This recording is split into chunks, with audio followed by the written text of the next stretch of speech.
Hi, I'm Jeff Altman, the Big Game Hunter.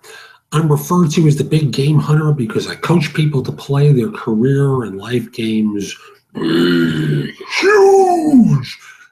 And I want to talk with you today about one of the stupid resume mistakes way too many people make. And that's the notion of putting an objective on your resume. Now, objectives were created back in the Stone Ages of submitting resumes, pre-computer, where people just mailed resumes in to apply for positions. So there was a time disconnect between the time that the ad was written until the time that someone received the resume, because computers didn't exist, faxes didn't exist. You mailed a resume. If you were a recruiter, sometimes you had a messenger deliver it, but massaging data in a resume was hard. You had to retype it constantly. Many offices didn't have copy machines. They used mimeographs to do it. I know it's crazy how it was like back then, but it was. So, they used carbon paper if you were an individual mailing out a resume, and the carbon paper would get on people's hands. It was awful. So objectives became a way of communicating the nature of the job you were looking for, and they were actually paying attention to them. Now, today, objectives are looked at ways that people use to disqualify themselves for consideration. So, for example, I see objectives that have a disconnect between what someone says they're looking for and what my job is. And thus, it doesn't mesh. Why would I call this person who's telling me in their resume that they want to do such and such and have responsibility for such and such when my client won't give it to them? And I tried to be clear in my advertising, or in the referral that I gave to someone, or the information I gave to someone so they could refer someone to me. And then I get this resume that has a disconnect. Get rid of the objectives. All they do is disqualify you.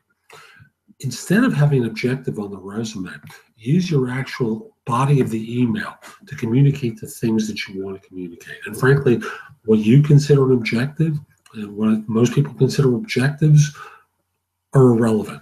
No one cares what you're looking for. And I hate to be that blunt, but employers, for most of you, don't care what you're looking for, what you're looking for. They care what they're looking for. And you can find out at the first interview if there's a disconnect between your objectives and theirs, but don't be proactive about it. You may write it in a way that, or change your mind, after the time of submission, and have talked yourself out of an opportunity. Instead, like I said, use the body of your email to communicate what you're looking for.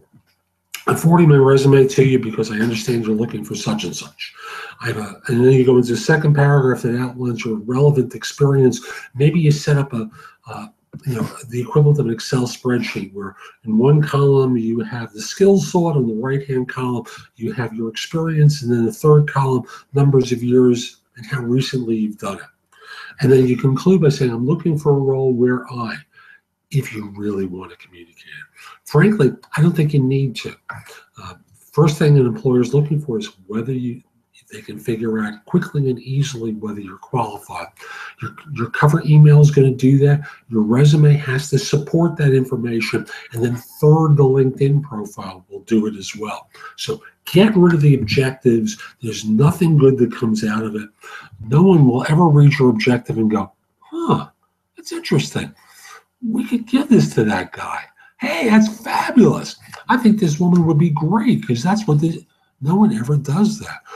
Statistically, 95 times out of 100, they go, jerk, when they read the objective. So just don't use one.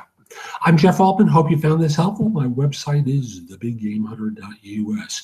Go over to the site and go exploring because there's a lot more there that you can watch, listen to, or read to help you find work more quickly.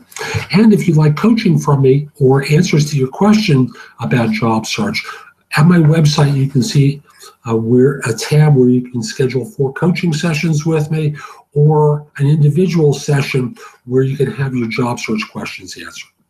I'm Jeff Altman. Have a great day. Take care.